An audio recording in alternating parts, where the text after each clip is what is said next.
Welcome to the Story Atelier. Here, we craft and share some of the most intriguing, heartwarming, and suspenseful stories that spark your imagination and touch your heart. Whether it's tales of resilience, gripping mysteries, or uplifting journeys, the Story Atelier is your destination for storytelling that inspires and captivates.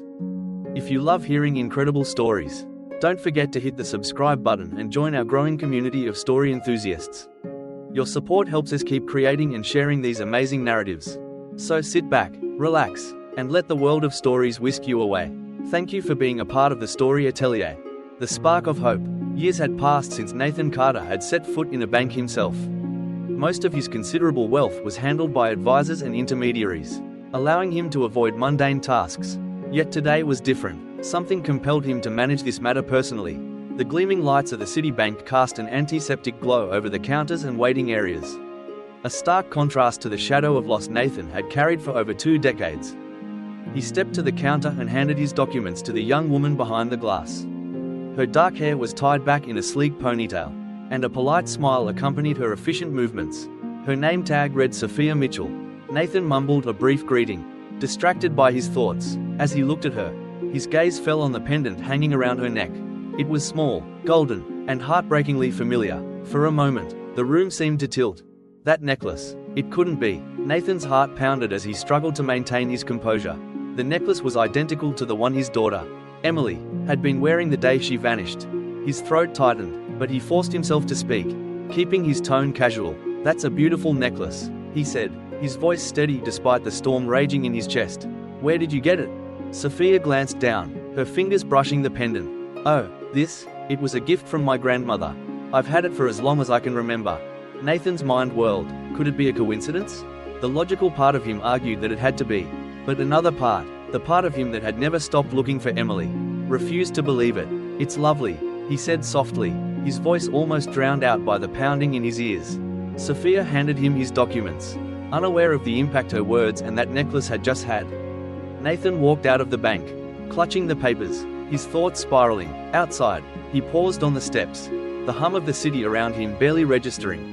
It wasn't just a necklace. It was the necklace. That evening, Nathan sat in his study, the dim light of the fire flickering against the walls. He clutched a photograph, the last one ever taken of Emily. She was 4 years old, her bright blue eyes sparkling as she smiled for the camera. Around her neck hung the same pendant.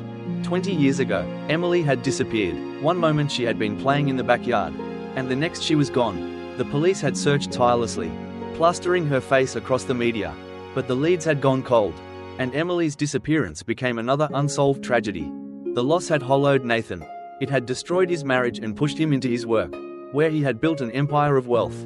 But at the cost of his soul, he had learned to live with the pain, to push it to the back of his mind. Until today, the necklace wasn't a coincidence. It couldn't be. Nathan picked up the phone and called the one person he knew he could trust to dig deeper, his old friend, Sam Warden. Sam had been a private investigator for decades and had helped Nathan search for Emily in the early days of her disappearance. Sam's gravelly voice answered on the third ring. "Sam, it's Nathan," he said, his voice trembling slightly. "I think I've found something about Emily." There was a pause on the other end. Then Sam's voice softened. "What did you find?" "A young woman. She works at the bank downtown. She's wearing a necklace that looks exactly like Emily's." Sam exhaled. "You're sure?" "As sure as I can be," Nathan said. "I need you to investigate her. Her name is Sophia Mitchell. She said it was a gift from her grandmother." "All right," Sam said. "Send me everything you've got, and I'll start digging." The next morning, Nathan was pacing his study when Sam called back. "Sophia Mitchell, age 25, Sam began. "She's been living in the city for the last 5 years. Works at the bank. No criminal record, no red flags. But here's the thing, her history is vague. Before she turned 18, there's almost nothing." Nathan's stomach churned. "What do you mean, nothing?" "I mean no clear school records. No substantial details. She was raised by her grandmother, but they moved around a lot. Her parents died when she was young, apparently in an accident, but there's something off about the lack of documentation." Nathan gripped the phone tightly. "And the necklace?" "I'm working on it," Sam replied. "I've tracked down the grandmother, Evelyn Mitchell. She's still alive, living a couple of hours outside the city. I'll be paying her a visit today. Let me know as soon as you have anything," Nathan said. That evening, Sam called back with more news. "I spoke with Evelyn Mitchell," he said. "She confirmed she gave the necklace to Sophia when she was little. But here's the kicker, she said the necklace originally belonged to Sophia's mother. Nathan's heart sank. And Sophia's mother? Her name was Rebecca. She died when Sophia was 4 years old. But Evelyn got cagey when I pressed her about the details. She said the circumstances around Rebecca's death and Sophia's early years were complicated. And when I asked about Sophia's father, she clammed up completely. Nathan's mind raced. The timelines were aligning too perfectly. Emily had disappeared when she was 4. Sophia's mother had died when Sophia was 4. And the necklace, it was identical. I need to meet her, Nathan said firmly. I need to know if she's my daughter. Sam hesitated. We have to tread carefully. Nathan, if she is Emily, she may not even know it. And if she isn't, this could still be something else entirely. I don't care, Nathan said, his voice resolute. I need to know. The following day, Nathan returned to the bank.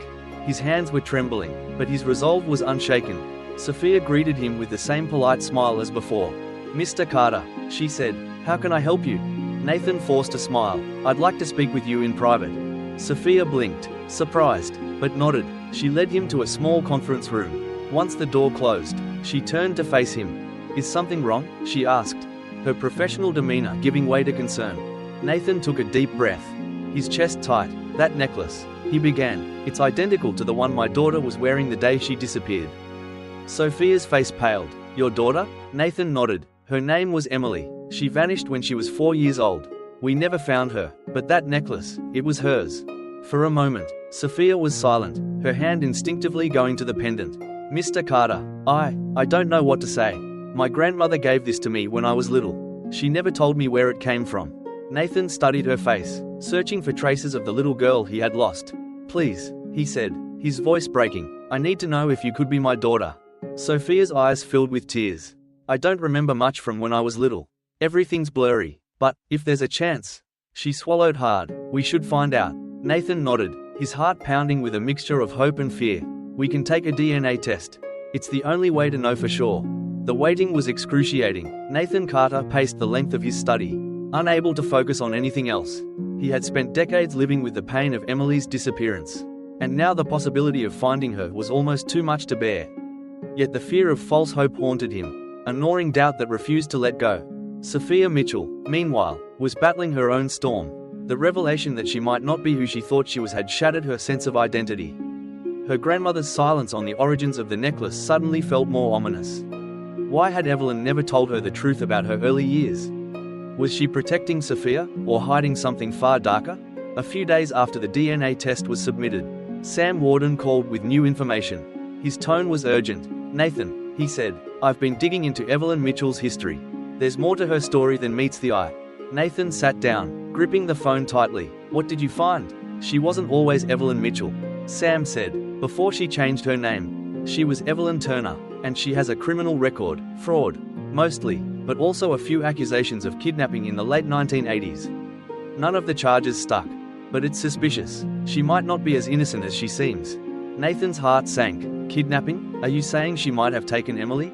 I'm saying it's possible, Sam replied. But there's more. Evelyn used to work for a man named Richard Hale. He ran a private adoption ring back in the day, a front for child trafficking. Hale went to prison 20 years ago, but Evelyn's connection to him is damning. If she was involved, she might have had a role in Emily's disappearance. Nathan clenched his fists. The idea of his daughter being caught in such a sinister web made his blood boil. What about Hale? Is he still alive? He's out of prison, Sam said grimly. Released 2 years ago. If Evelyn worked for him, he might have answers, but confronting him won't be easy. He's a dangerous man. Nathan's jaw tightened. I don't care how dangerous he is. If he knows anything about what happened to Emily, I'll get it out of him. Nathan didn't wait for Sam's approval. That evening, he drove 2 hours to Evelyn Mitchell's home. The modest house stood at the end of a quiet street, its garden overgrown and windows dark. Nathan knocked on the door, his pulse racing. Evelyn answered, her face lined with age but her eyes sharp. She didn't seem surprised to see him. Mr. Carter, she said, her voice calm. I was expecting you. Nathan stepped inside without waiting for an invitation. You know why I'm here. Evelyn sighed, motioning for him to sit. But Nathan remained standing, towering over her. You've been lying to Sophia her entire life, he said, his voice low and cold. You've been lying about that necklace, about her mother, about everything. Evelyn's lips tightened. I did what I had to do to protect her.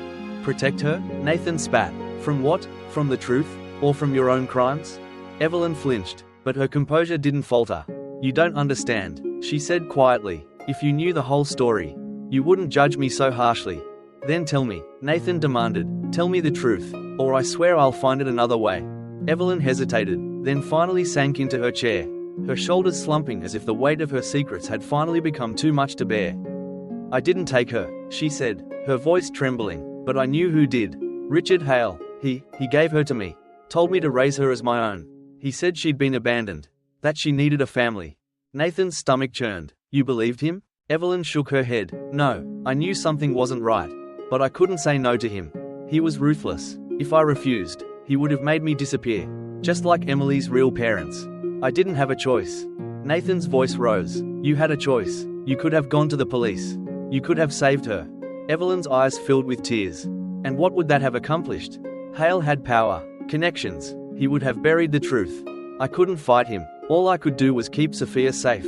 Nathan turned away, struggling to control his anger. "Where is Hale now?" he asked through gritted teeth. Evelyn hesitated, then gave him an address. "But be careful," she warned. "He won't give you the answers you want without a fight." Sam accompanied Nathan to the address Evelyn provided. It was a decrepit warehouse on the outskirts of the city, its windows boarded up and its exterior cloaked in shadows. The air was thick with tension as they approached. "Are you sure about this?" Sam asked, his hand resting on the gun holstered at his hip. "I have to be," Nathan replied, his jaw set. "If Hale knows what happened to Emily, I need to hear it from him." They stepped inside, the air heavy with dust and decay. The dim light revealed a maze of abandoned crates and rusted machinery. In the center of the space stood a man, tall, lean, and dressed in a tailored suit that seemed out of place in the dilapidated setting. "Richard Hale." Well, Hale drawled, his voice smooth and mocking. "Nathan Carter, to what do I owe the pleasure?" Nathan's hands curled into fists. "You know why I'm here." Hale smirked, his eyes glinting with malice. "Ah, Emily, such a sweet child. You're still looking for her after all these years? Admirable, foolish, but admirable." Nathan lunged forward, but Sam held him back. "Stay calm," Sam whispered. "We need him to talk." "Where is she?" Nathan growled. "What did you do to her?" Hale chuckled. "Do you really think I'll give you answers for free?" "No, Nathan, everything has a price." Nathan's patience snapped. He grabbed Hale by the collar, slamming him against a nearby pillar. "Tell me where she is. Or so help me." Hale's smirk faltered, replaced by a flicker of fear. All right, he said, raising his hands in mock surrender. "I don't know where she is now. I haven't seen her since she was handed off to Evelyn. But I do know one thing, you're closer to the truth than you think." Nathan released him, his breath coming in ragged gasps. "What does that mean?" Hale straightened his suit, his confidence returning. "Emily was special. She wasn't just another child in the system. Someone else wanted her, someone powerful. They paid a fortune to make her disappear." "Who?" Nathan demanded. Hale shook his head. "You'll have to figure that out yourself." Before Nathan could press further, a noise echoed through the warehouse, footsteps. Hale's expression darkened. "I suggest you leave," he said. "Now." Nathan and Sam exchanged a glance, then retreated, their questions multiplying with every step. Outside, Nathan turned to Sam, his determination burning brighter than ever.